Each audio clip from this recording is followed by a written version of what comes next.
Before we start our lesson, let's have a prayer first. In the name of the Father, the Son, the Holy Spirit. Amen. Good morning, class. Are you all good? Okay, very good. Kindly prepare your notebook and ballpen so that you can take note.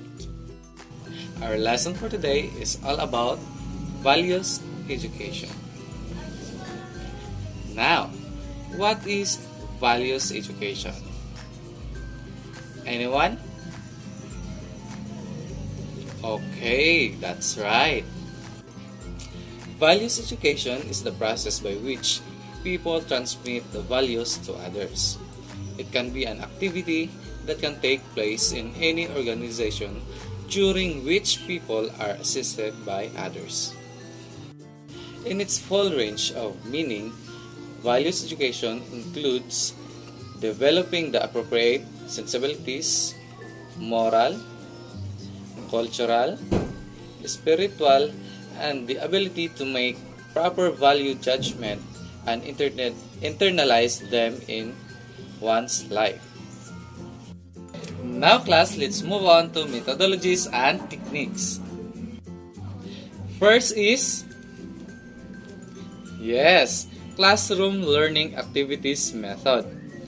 This may include reading, listening, discussions, narration, direct presentation of ideas by the teacher, and other strategies. You know what, class? These strategies should be used with any of the following sources of values education: biographies, stories, extracts form of essay, articles, classics, and newspaper, parables, proverbs, quotation and poems, value or moral dilemmas, classroom incidents, anecdotes, or conflicts. The second one is practical activities method. Now, what is practical activities method?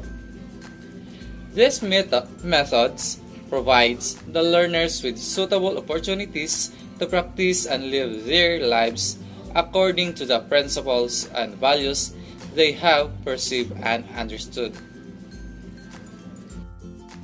Under the practical activities method, a sound program of values education may include a combination of a few or all activities mentioned: school campus or classroom maintenance activities, social forestry or community development activities, and work experience related activities, etc.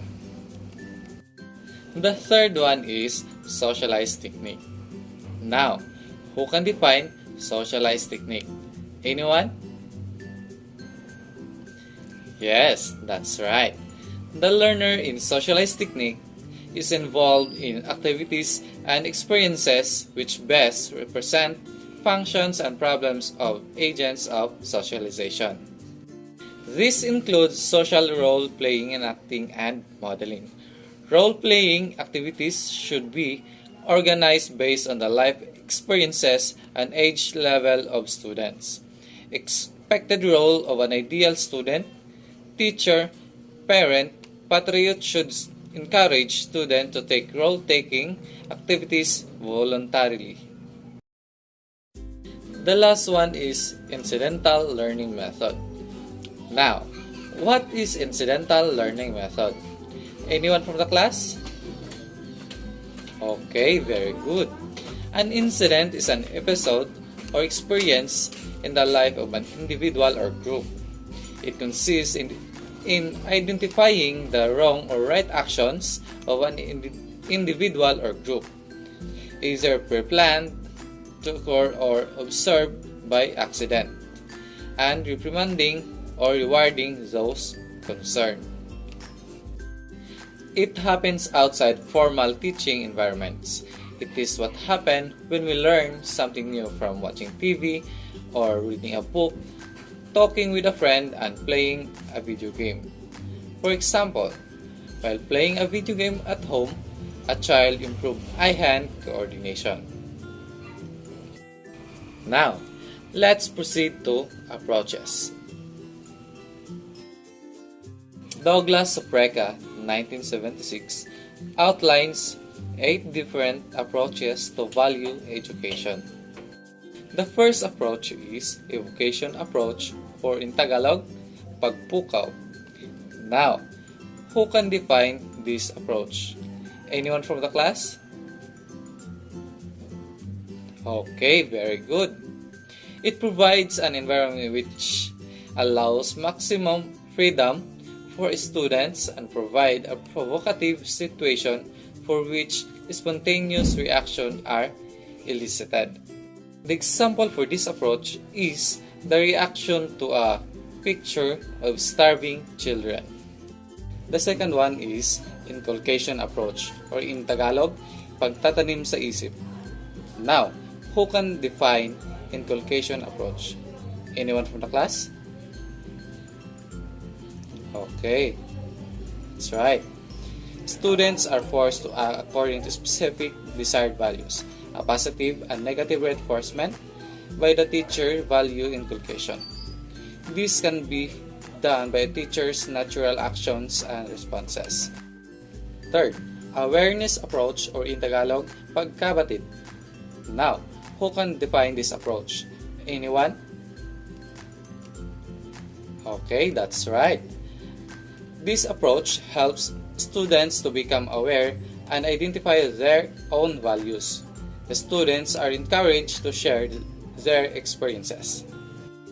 In this approach, the teacher presents value-laden situations or dilemmas through readings, films, role-playing, and small group discussions and simulation. Students thus engage themselves in the process of making inferences about values from the thoughts, feelings, beliefs, or behavior of themselves and others. The fourth approach is moral reasoning approach, or in Tagalog, moral na pangangatwiran. Now, who can define the moral reasoning approach? Anyone from the class? Okay, very good. Through placing themselves in a role and experiencing the process of deciding, students can begin to see the moral decisions in a larger framework than their single point of view. It consists of students discussing a dilemma. By reasoning, they attain a higher level of knowledge. The fifth one is analysis approach, or in Tagalog, pagsusuri. Now, who can define analysis approach? Anyone from the class? Okay, very good.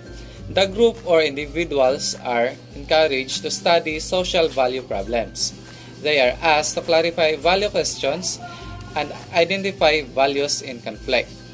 They are encouraged to determine the truth and evidence of purported facts and arrive at value decisions, applying analogous cases, inferring and testing value principles underlying that decision. The sixth approach is value clarification approach, or in Tagalog, paglilinaw. Now, who can define value clarification approach? Anyone from the class? Okay, very good.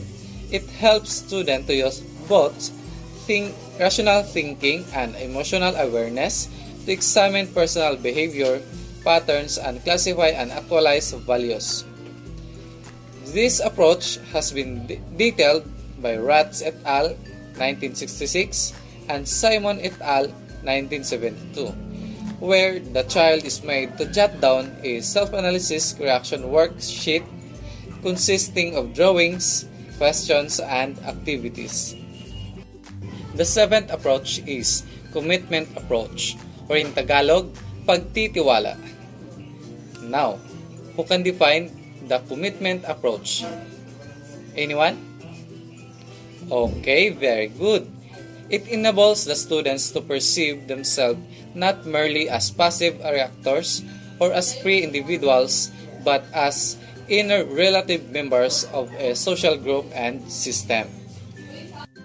The eighth and last approach is union approach, or in Tagalog, pagkakaisa. Now, Who can define the union approach? Anyone from the class? Okay, very good.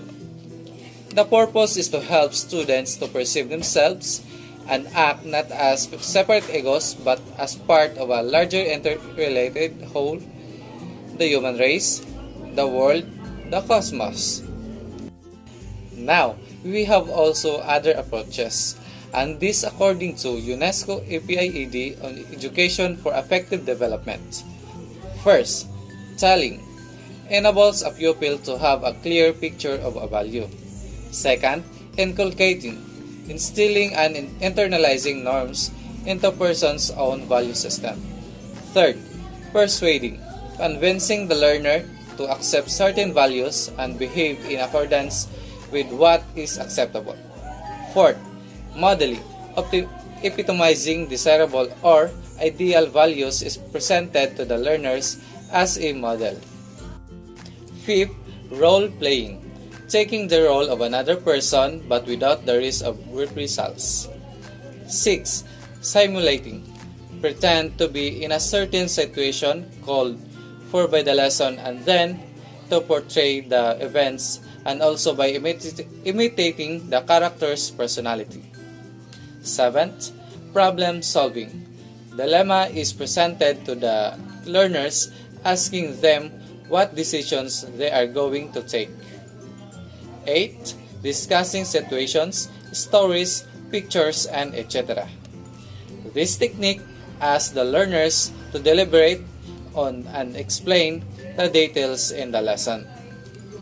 9th, studying biographies of great men. Makes use of the lives of great men as the subject matter for trying to elicit their good needs and thoughts worthy for emulation.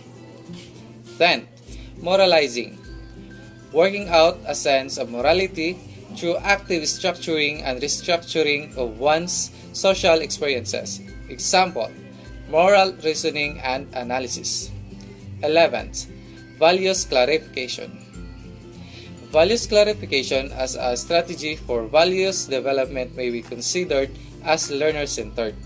It relies heavily on the pupil's ability to process his beliefs, behave according to his beliefs, and to make decisions whenever confronted with a value dilemma. Class, before we end our lesson for today, I have a question for you. Are you ready? Okay. Why do we need to know the values education? Is it helpful for us? Okay, very good. Values education helps the students to become more and more responsible and sensible. It helps them to understand the perspective of life in a better way and lead a successful life as a responsible citizen. It also helps students to develop a strong relationship with family and friends. And for your assignment, kindly answer the following questions provided.